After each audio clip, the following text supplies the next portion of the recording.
Jadi kalau saya nakal, genre satuannya menyedihkan banget, kayak wah sedih banget. Habis itu langsung refleksi diri, langsung berpikir, oh kayaknya udah nggak bisa kayak. Dan itu work banget kalau di saya, itu manjur banget kalau di saya untuk bisa merubah perilaku saya jadi lebih baik gitu. Dan juga itu termasuk ya healing ya, pembentukan Betul. mental yang baik juga, yang sehat juga gitu. Itu jadi Tiang merasa bahwa ternyata budaya Bali ini, termasuk juga sastra Bali, baik satwa dan lain sebagainya, justru merupakan warisan yang sangat luar biasa sekali. Dan jangan sampai juga satwa Bali itu tidak pernah kita dengar. Jangan sampai satwa Bali itu hanya berhenti di generasi-generasi mungkin kakek nenek kita.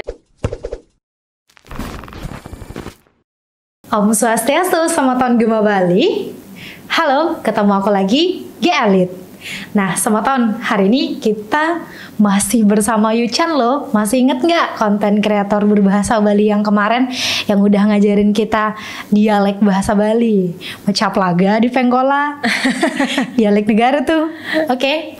Jadi hari ini kita masih bersama Yuchan ya. Kebetulan beliau masih berada di tengah-tengah kita. Dan kita juga akan membahas sesuatu yang menarik lagi nih, masih seputar kebudayaan Bali, yang dimana kita akan membahas satwa Bali. Oke, sebelumnya kita sambut dulu. Halo Yuchan, Om Swastiastu. Om Swastiastu, mau Alit. Menapi gatro nih Yuchan. Tong karo becik, mau wali malihnya dadosnya. Kembali lagi gitu ya. Iya, betul. Kembali lagi dengan topik yang berbeda. Tentunya hari ini kita akan bahas apa? Satwa Bali. Satwa Bali, mungkin Sematon Gema Bali semuanya gitu pasti sering banget nih, atau mungkin suka gitu mendongengkan satwa Bali ke anak-anak kecil mungkin, atau mungkin ada yang di sini guru bahasa Bali gitu yang misalnya familiar dengan satwa Bali. Nah, kita akan kupas tuntas nih hari ini bersama dengan Yuchan tentunya. Sebetulnya mungkin hari ini kita akan lebih ke curcol-curcol ya, soal betul, masa kecil kita yang penuh dengan dongeng bahasa Bali. Kalau di Bali itu sebutnya dengan satwa Bali. Kalau ketika mendongengnya dibilang mesatwa Bali gitu ya. Oke. Oke, jadi mungkin dari saya cerita dulu ya. Dulu waktu saya kecil tuh nenek saya sering banget gitu mendongengkan saya satu-satu Bali Yuchan. Salah satunya itu Siap Selem. Oh, gitu. Siap Selem ya. Iya, itu jadi cukup familiar juga ya. Sangat familiar. Mungkin gitu. sekarang banyak ya anak-anak SD gitu. SD pasti udah tahu ya cerita Siap Selem karena pasti ini ada lomba. Iya. Kalau aku jujur dulu ya, dulu aku boge, aku tahu itu ya memang ibu setiap tiang mau tidur, ibu tiang nih pasti mendongengkan satwa Bali gitu ya. Terutama kalau pas tiang sakit, satuannya ngelantur, pasti kayak gitu. Satwa Bali itu selalu didongengkan di rumah. Nah, kemudian pada saat SD terus ada lomba jadi nggak gelagapan gitu. Back lagi ke Moge Alit, gimana Moge? Oke, jadi almarhum nenek kebetulan di rumah beliau memang sangat suka mesatwa gitu ya, bercerita gitu. Jadi sering banget tuh disatuin Siap Selem biasanya. Nah, jadi kalau kita mendengarkan satwa Siap Selem itu kan ada peran antagonisnya Mengkuo ya. Nah, betul. terkadang kita berimajinasi itu Yuchan. Mengkuo rupanya kayak apa ya gitu. Iya, Mungkin sematan juga ketika mendengar cerita bahasa Bali gitu, atau ketika diceritain satwa Bali, pasti kita akan berimajinasi. Oh, Siap Selem berarti kita melihat, mungkin kita punya ayam di rumah, ayam hitam. Oh, itu yang ada di cerita Siap Selem itu. Terus kebetulan diceritain juga tuh Siap Selem punya anak Doglagan gitu ya. Doglagan. Anaknya yang paling terakhir ya. Iya, yang hampir dicaplok sama Mengkuo gitu. Jadi saya pribadi terkadang saya ngeliatin gitu ayam nenek saya di rumah gitu. Lah yang mana yang? Tapi ada yang Doglagan. Ada, biasanya ada ya. Ada, kadang yang belum tumbuh bulu tuh ada. Yang belum tumbuh bulu itu mungkin ini yang namanya Doglagan gitu. Jadi mungkin dari 10 ayam 1 aja ada yang kayak gitu. Sisanya kan ya semuanya bulunya sama gitu istilahnya, ya bagus lah gitu ya. Bulunya bagus lebat gitu ya. Ibarat rambut lebat gitu.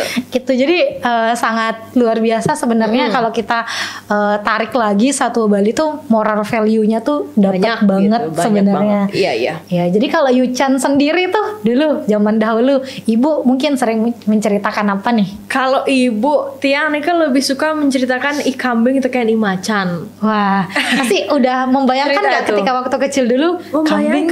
Membayangkan. Jadi Iya, apalagi betul ya. kalau itu enak banget feel-nya, apalagi ketika kita mau tidur terus kita penasaran gitu ya.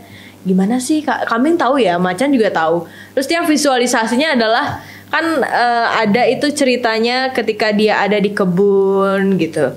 Nah pas pada saat itu saya membayangkan oh ada perkebunan seperti kebun kakek tiang almarhum kakek tiang dulu di kampung. Oh kayaknya kayak gini nih kebunnya gimana gitu.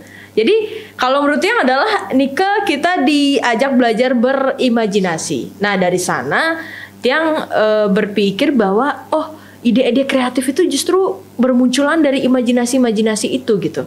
Syukurnya ya kita yang generasi kelahiran tahun berapa kalau boleh tahu? 99. 99. Ya masih masuk 2000-an lah. Ya, Tiang di 2004 syukurnya ya kalau di tahun-tahun itu tuh masih ya orang tua kita terhadap literasi berbahasa Bali khususnya dari Satwa Bali tuh masih bisa dirasakan gitu ya, dan itu tertanam banget di otak Tiang sampai sekarang. Sampai Tiang berpikiran seperti ini kalau kemana-mana misalnya sekarang ketemu ponakan atau apa gitu, ketika mau tidur dia ya diceritakan itu Satwa Bali itu, karena itu kita mulai dari sana mengajarkan atau menstimulasi otak anak ya untuk bisa berimajinasi, menumbuhkan ide kreatifnya. Kalau menurut Tiang gitu sih, Mo.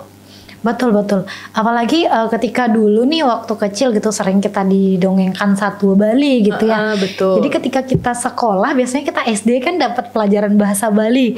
Biasanya kita ada tugas tuh satu-satu kita ke depan Satwa Bali. Jadi itu sudah istilahnya di luar kepala gitu ya Chan ya, karena kita mungkin saking seringnya waktu kecil kita mendengarkan Satwa Bali. Jadi tanpa kita membaca lagi, tanpa kita menghafal ya, udah terbenam. Jadi tinggal kita action gitu. Iya, tinggal action aja. Tapi tantangannya adalah ketika kita bersatu ya mendongeng dengan cerita Bali gitu ya, Satwa Bali itu Satwa. Tantangannya adalah bagaimana kita satu orang ini bisa menjadi banyak peran. Betul. Misalnya adalah ketika Isyap Selam bicara dengan anaknya suaranya seperti apa. Nggak mungkin, weh Neng nggak mungkin kayak gitu kan. Siapa anak-anaknya kan kayak gitu kan. Jadi mesti harus ada yang apa ya, sesuatu yang berbeda gitu untuk bisa menggambarkan peran dan tokohnya. Dan itu bersyukurnya Tiang juga dan sangat berterima kasih Tiang dengan Ibu Tiang ya. Itu dilakukan oleh Ibu Tiang gitu. Jadi sungguh parenting yang luar biasa ya kalau di zaman dulu itu. Kayak dia jadi Isyap Selam, jadi anaknya seperti apa, jadi Mengkuo seperti apa. Jadi sekalian dia mengajarkan moral value yang tadi itu, sekalian dia juga menciptakan situasi yang nyaman untuk kita bisa belajar gitu kan. Kadang susah ya mengajarin anak kecil dengan cara kamu tidak boleh seperti itu tidak sesuai dengan budi pekerti dan lain sebagainya gitu. Susah nangkepnya kalau kayak gitu. Tapi kalau misalnya kita alih wahanakan gitu ya nasihat itu dengan Satwa Bali, kemudian kita beri gambaran itu tuh. Jadi ceritanya Ibu Tiang kita numun moge Susan Satwa nike langsung pun nike wenten petuah gintennya wenten tutur ayu nike Susan nike. Jadi langsung beliau menasihati. Jadi begitulah kalau misalnya kita menjadi orang yang tamak seperti ilutung gitu ya, misalnya. betul. Cara ilutung nak sengkalonya nikel tepuk nih kayak gitu. Jadi ya akan kemalangan yang akan kita temui gitu. Jadi tidak boleh menjadi orang yang tamak. Begitu juga kan kita satu ilutung tekan kakul kayak gitu kan. Begitu juga ketika kita menjadi ikekue, kita harus cerdas memilih teman yang mana yang bisa dibantu, yang mana yang bisa gitu. Betul, jadi betul. Ya itu selalu ada diselipkan itu dan itu nyaman banget kalau Tiang yang merasakan itu. Jadi bersyukur banget dari keluarga Tiang sendiri literasi terhadap bahasa Bali itu tidak putus ya setengkar. Ya betul. Jadi sangat kerasa sampai sekarang pun ya. Betul. Istilahnya pesan-pesan moral yang kita dapatkan dari satu-satu yang diceritakan ke kita zaman dahulu itu masih kepake istilahnya sampai sekarang. Ketimbang kalau misalkan kita sekarang nih istilahnya anak-anak kecil gitu udah kita kasih handphone terus mereka random nontonnya hal-hal yang tidak penting itu ya. Terkadang kasihan juga gitu. Betul. Ya. Betul. Nah itu juga sebetulnya. Jadi ya kalau Tiang menyikapi ini seperti pisau bermata dua ya kayaknya ya.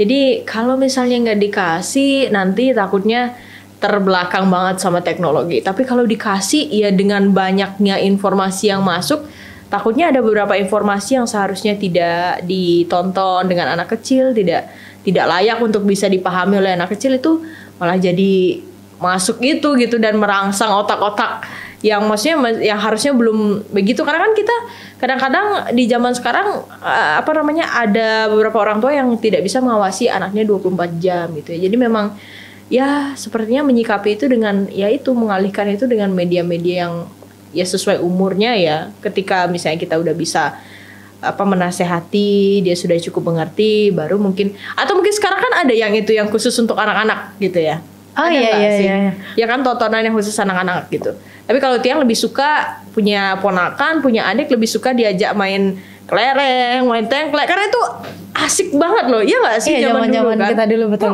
Gitu. Kalau Mbak sendiri punya pengalaman unik nggak pada saat kecil? Kalau dulu biasanya nih, karena kita tinggal di kampung gitu ya, pasti kita banyak zaman dulu kita kan HP gitu, smartphone itu nggak sefamiliar sekarang. Bener. Itu sebagai barang yang mahal ya, mahal susah untuk banget kita jangkau gitu. Dan ya. Dan kayak maksudnya kayak kalau nggak juara satu nggak dapet gitu. Iya, jadi kayak sangat, gitu kan. Sangat sulit untuk dijangkau. Kalau sekarang kan gampang, kita punya uang sekian ya ada versi yang lebih murah. Bagus, gitu, gampang kita dapetin gitu. Kalau dulu emang bener-bener susah banget. Jadi dulu sering banget tuh sama teman-teman, kalau zaman saya dulu itu kita ada ini, namanya kita ke Banjar gitu, misalnya kita latihan nari, sembari latihan nari kita kadang disatuin dulu tuh. Iya, diceritain ya. Diceritain, jadi mungkin apa yang relate gitu. Sama lah zaman dahulu sama zaman sekarang kan juga kayak mungkin ada isu-isu terkini tentang apa, betul. Dan juga ada satu Bali yang relate sama itu. Biasanya kita diceritakan itu dulu sebelum kita mulai aktivitas kita mau ngapain. Betul. Terus kadang pulang sebelum tidur, almarhum nenek gitu sering banget dia satu yang paling ingat itu. Yuchan pernah dengar nggak? Atau mungkin pasti Yuchan tahu sih, satu men sugih tekan men tiwas tekan men sugih itu ya. Dia nyeluk jet manjangan itu kan, terus keluar emas gitu. Iya betul. Apalagi kalau kita bicara menjangan gitu ya. Kadang imajinasi waktu kecil tuh mikir menjangan tuh kayak gimana ya, katanya dia ada tanduknya gitu kan, bisa mengeluarkan emas. Dari mananya itu mengeluarkan emas gitu? Kijang gitu ya, kita ngebayanginnya kijang gitu. Kijang tanduknya emas ya, tanduknya bagus, terus habis itu dari pantatnya keluar emas. Betul, gitu. Habis itu kijangnya bisa ngomong. kan kalau kita mikir waktu anak-anak kayak, oh berarti kijang bisa ngomong nih, jadi kita penasaran bentuk kijang itu seperti apa. Tapi sebenarnya bukan itu yang dimaksud dari Satwa Balinya ya, bukan itu. Cuman kan moral-moral dari cerita itu seperti apa. Contoh ketika kita sebagai istilahnya men tiwas gitu. Kalau men tiwas tekan men sugih itu kan ceritanya bagaimana sih kehidupan seseorang yang sengsara gitu istilahnya. Ya, dan beda strata sosial. Dan beda strata sosial gitu. Jadi ketika kita ngomongin men tiwas, walaupun dia istilahnya di ceritanya itu sebagai seorang yang sengsara, atau bahasa Balinya kita bilang tiwas, tapi dia sangat rajin, berperilaku yang sangat baik istilahnya, sehingga dia bertemu dengan kijang, istilahnya ada harta karun lah yang dikirimkan dari Tuhan. Betul. Walaupun kita saat ini mungkin kekurangan dari segi apa gitu, asalkan kita mau berusaha dan selalu berbuat baik, Tuhan pasti selalu memberikan jalan. Mungkin itu yang bisa kita petik dari cerita men tiwasnya. Ketika kita balik lagi ke men sugih yang namanya sugih itu kan kalau kita translate kaya gitu, kaya luar biasa, dia sangat-sangat kaya, namun kikir kan, kalau tidak bisa menghargai dia kikir, tidak bisa menghargai orang lain gitu. Sombong lah betul, perilakunya juga sombong, jadi dia akan mendapatkan ganjaran tersendiri dari perlakuan-perlakuan yang dia lakukan gitu. Contoh deh, kalau zaman dahulu diceritakan si men sugih minta men tiwas untuk mencari kutu ya, istilahnya ngejuk kutu. Habis itu dikasih upah beras yang dikit gitu ya, dikit banget, satu gelas misalkan, berasnya satu gelas. Cuman kalau kita bayangkan itu dimasak seberapa, mana cukup gitu. Berarti kan kita membayangkan seberapa kikirnya men suka mempermainkan orang juga sebetulnya. Betul, bahkan sudah kikir, sombong, serakah, suka mempermainkan orang, banyak banget lah pokoknya. Betul. Bahkan mirisnya lagi, ketika dia sudah pulang dia dapat kutu lagi, berasnya diminta kan. Kalau di cerita itu bisa kita bayangkan kalau misalkan di dunia ini kita hidup seperti itu, sepertinya kita Iya. Susah juga ya, apalagi Iya, kita susah pasti. sebagai makhluk sosial gitu, yang namanya kita di Bali, istilahnya nyame beraya. Iya. Itu ketat sekali kalau kita hidup seperti Mensugi yang dicerita itu kayak gitu. Nggak Jadi kebayang enggak. deh kayaknya ya. Udah Kita langsung akan- dimusuhin satu iya, desa kita akan kayaknya tuh seperti ya. apa gitu, udah kesepekang Banjar gitu. Iya di situ. benar-benar kayak gitu. Iya loh. Tapi kalau dipikir-pikir juga sebetulnya dari satwa-satwa Bali itu banyak nilai-nilai ekologinya ya kan. Betul. Konservasi terhadap lingkungan, terhadap alam. Dari sana kan kita jadi berpikir, oh hewan ini bentuknya seperti ini. Kita jadi pengen tahu. Iya, betul. Terus kemudian dari sana juga bisa diselipkan bahwa itulah maksudnya itu yang ada di lingkungan kita, pengenalan tentang hewan, tentang lingkungan yang memang harus kita konservasi, kita harus jaga gitu ya. Itu jadi Tiang merasa bahwa ternyata budaya Bali ini termasuk juga sastra Bali baik satwa dan lain sebagainya justru merupakan warisan yang sangat luar biasa sekali.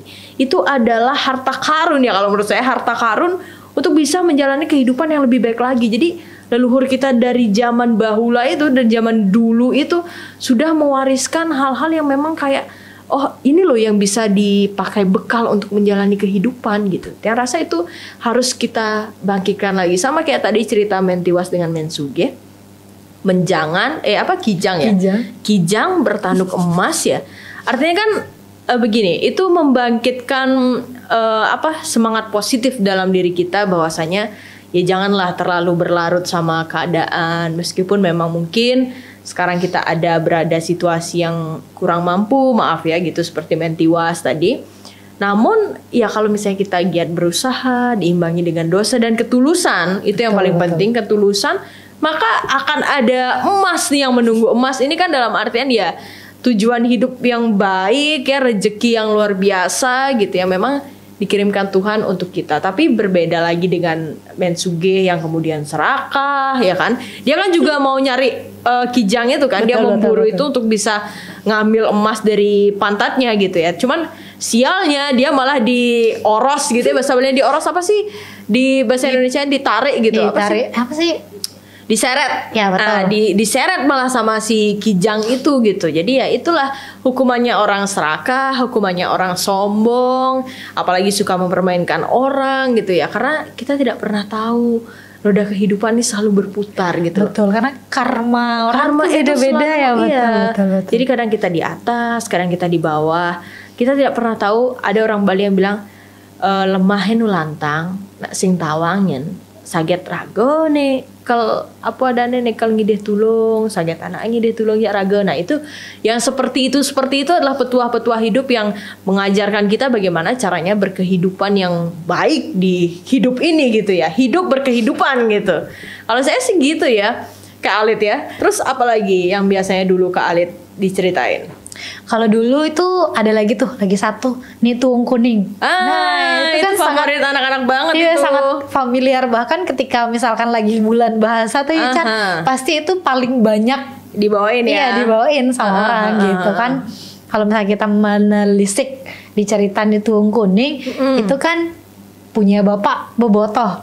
Yes, Ya, betul. Bobotoh. Jadi diceritakan kalau bapaknya tuh akan luas metajen, ibunya ditinggalkan ketika Tuung Kuning masih dalam kandungan ya, gitu betul. ya. Tapi itu yang cerita ketika dia lahir perempuan terus bapaknya nggak terima gitu nggak sih? Iya betul. Nah, itu kan betul. yang itu ditek-tek gitu Ya, ya. istilahnya. Ditek-tek terus dikasih ayamnya gitu kan ya. Oh iya Nituung Kuning. Terus ada juga apa sih namanya yang cerita dia ketemu raksasa Nituung Mas gitu ya. Nggak tahu ya. Timun Emas ya. Timun Mas. Iya, ya, Timun Mas ya kan.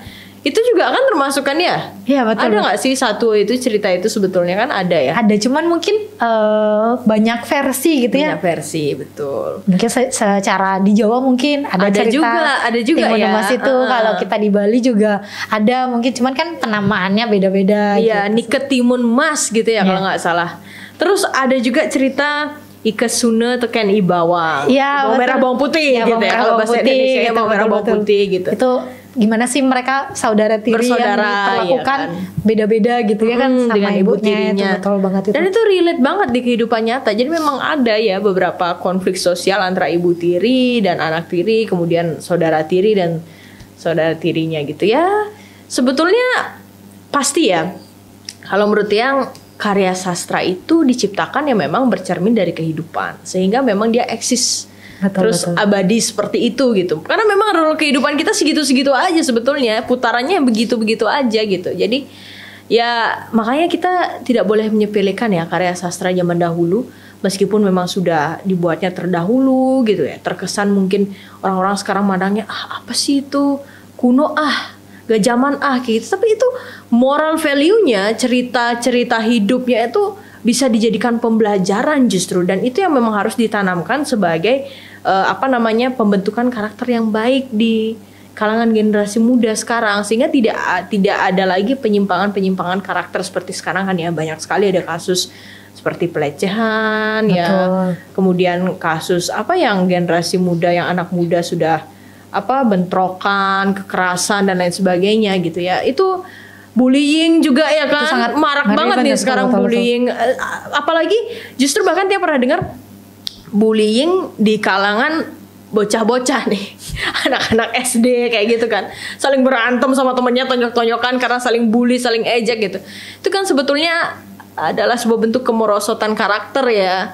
Jadi ya sebetulnya dari dulu leluhur kita sudah menyediakan kearifan lokal ya dalam bentuk karya sastra yang justru bisa menjadi solusi pembentukan karakter. Nah itulah yang harus kita bangkitkan sekarang lagi nih spiritnya. Tapi sudah banyak ya sekarang, dalam artian ada lomba Mesatue, ada kegiatan berdongeng dan lain sebagainya, Mesatue Bali dan lain-lain gitu. Itu juga saya rasa bisa menjadi pembangkit literasi bahasa Bali gitu. Tapi tetap harus dimulai dari lingkungan keluarga sih.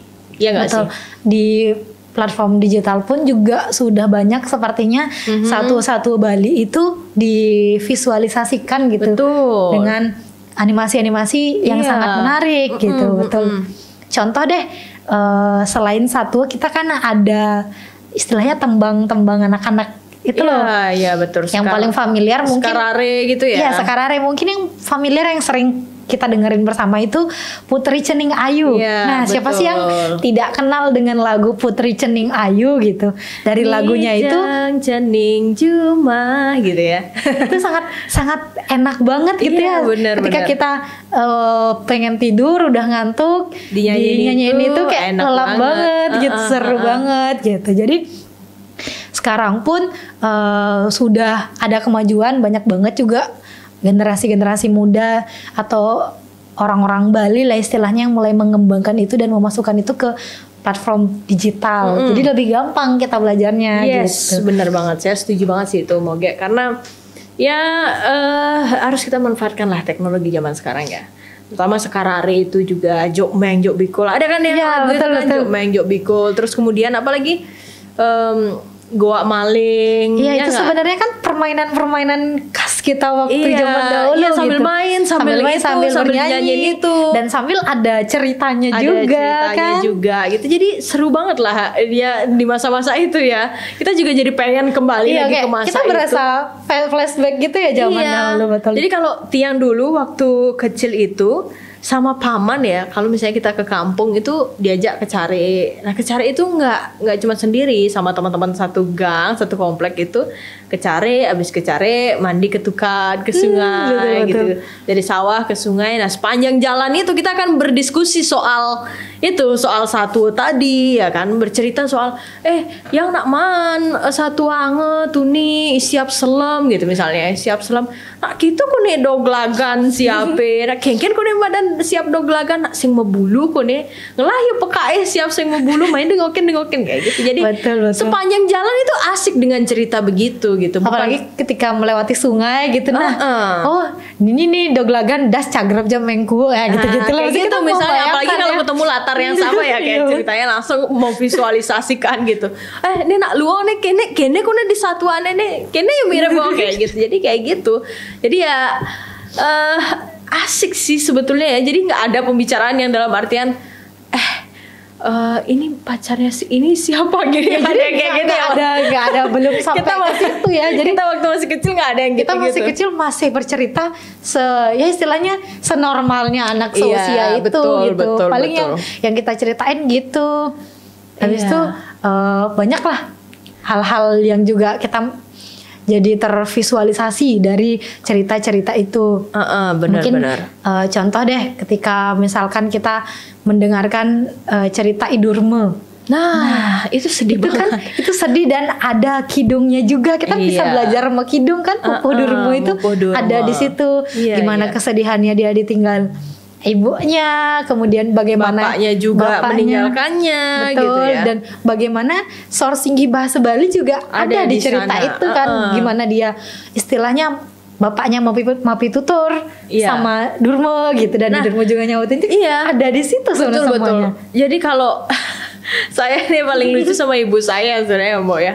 Jadi setiap kelakuan saya itu satuannya genrenya berbeda-beda.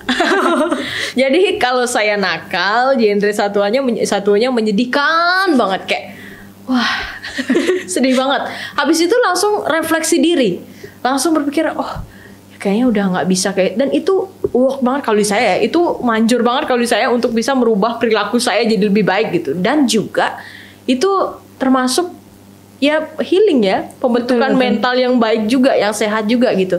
Nah dari sana kalau setiap saya misalnya lagi baik, satunya bagus, yang bahagia-bahagia ya kayak tadi itu dapat emas lah apa gitu, bahagia-bahagia. Kalau misalnya lagi nakal, satunya yang ditinggal orang tua apa gitu. Jadi syukurnya orang tua Tiang, terutama ibu Tiang zaman dahulu nih tidak pernah memarahi Tiang dalam artian yen sengkene ibu kalau pergi nggak gitu. Ibu kalau megedi nah ibu nah gitu. Memek kalau megedi nggak yang kayak gitu, dengan cara itu. Justru memberitahunya dengan satu Bali itu. Yen nah gitu bicara satu ane tuni.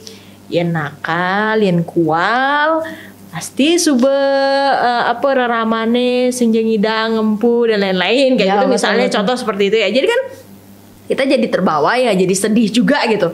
Nah itu sambil membayanginnya saya langsung sambil bisa nangis sig-sigan gitu ya, kalau dalam bahasa Balinya sig-sigan. Besoknya langsung ya better lah daripada kemarin ya, maksudnya kelakuannya jadi kita better. Bisa introspeksi diri istilahnya dari kecil ya, dari kecil udah diajarin introspeksi diri. Jadi kita akan membayangkan kalau misalkan kita ditinggal dan jadi Durmo, kita gimana ya gitu ya. Dia luntang-lantung hidupnya, terus kemudian juga kalau misalnya itu terjadi, terus kalau kita beneran ditinggalin gimana ya gitu, harus nyari makan kemana. Kalau saya mikirnya gitu ya dulu ya. Betul. Kayaknya saya nggak bisa gitu kalau hidup tanpa orang tua gitu. Jadi dulu pikirannya udah kayak gitu. Jadi ya lebih jadi cerita-cerita satu Bali lah zaman dahulu tuh sangat berpengaruh lah dalam hidup kita, mungkin waktu kita masih kecil itu, karena juga waktu itu informasi yang masuk ke kita itu terbatas. Jadi sangat difilter dari orang tua kita, mulai kemudian juga di masyarakat, nggak sebebas sekarang. Jadi sekarang semua informasi itu masuk dengan cepat cepat banget. Bahkan anak-anak berumur 3 tahun yang baru belajar bicara atau apa, itu dia sudah bisa ngegosip gitu. Tadi loh, itu ponakan saya umur berapa ya? Sekitar umur 3 tahun tuh udah bisa joget-joget TikTok. Udah bisa nyanyian TikTok itu loh ya, biasa sound TikTok itu. Betul yang harusnya. Saya sampai kaget. Ini kapan belajarnya?